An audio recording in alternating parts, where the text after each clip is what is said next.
When we consider being considerate to the needs of others, then we need to look at what God is like. Obviously, that is what we all aspire to. We aspire to Christ likeness. We want to be like Christ. We like to be godly. So Jesus and God's character gets explained in a lot of places, and I've just lifted out a couple. It says there in Exodus 34 verse 6, God is slow to anger and He's abounding in love. So that's who God is. That's who we need to be as well. Be slow to anger and abound in your love. And then in Matthew 11:29 we also see that Jesus says He is kind and He is humble in heart. So we also need to be those things. Now these are the more difficult things to be. You can't produce it out of strife and stuff. No, it's something that God needs to work in us, and it's great. But as people we differ.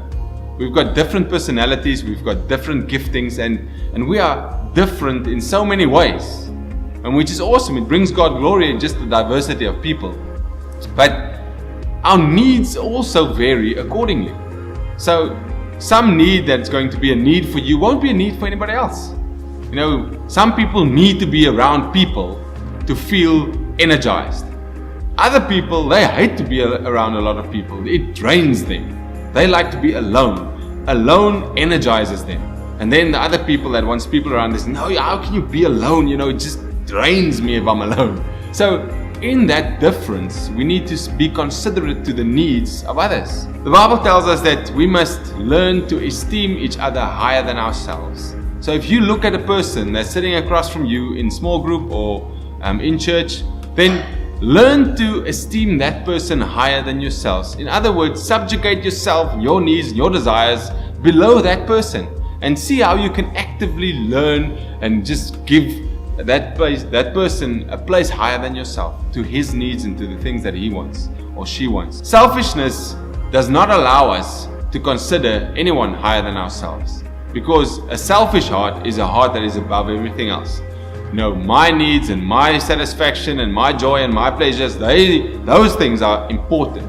So they will be lifted up above anybody else's needs. And that's a selfish heart. And we can't consider anybody's needs if we come from that place. So practically, when we consider each other's needs, apart from the things that I've said now, to just be practical many times.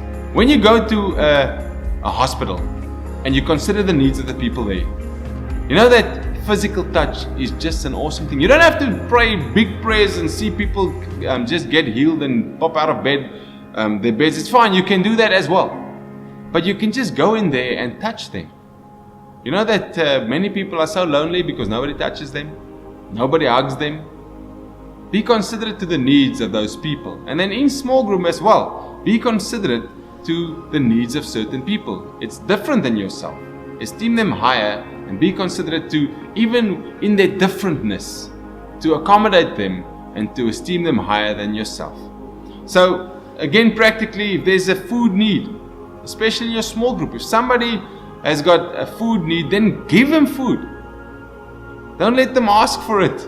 If it's a financial need, pray about it and then give to that person as a small group, so that you can practically meet the needs. One thing that I've learned the last while is, especially in our Facebook generation, is that people have used the word, I will pray for you, like a like on Facebook. Somebody's got a need, this is my need, and then we'll say, I'll pray for you. Ticked. I like. Done. And then we forget this whole thing of just being there for people. Being there practically, touching them. Being there like Jesus was there for people. Jesus learned, He was in the moment with people. We are like, my world, my stuff, my life. And then if there's something, I know I need to do it. So you've got a need, I'll pray for you. And then I've done my job. No, we need to be there practically for the people. And then lastly, create a safe space in your small group for people to share their needs and wants. If people are dominating your small group with their stuff, then, get them to a place where they can sit back and see and esteem others higher than themselves. So that people can feel free to express their needs. their desires and their wants, even in small group. Because that's what it's for. It's there so that people can feel like, this is my family. I can be myself here. I don't have to put up a face to be here.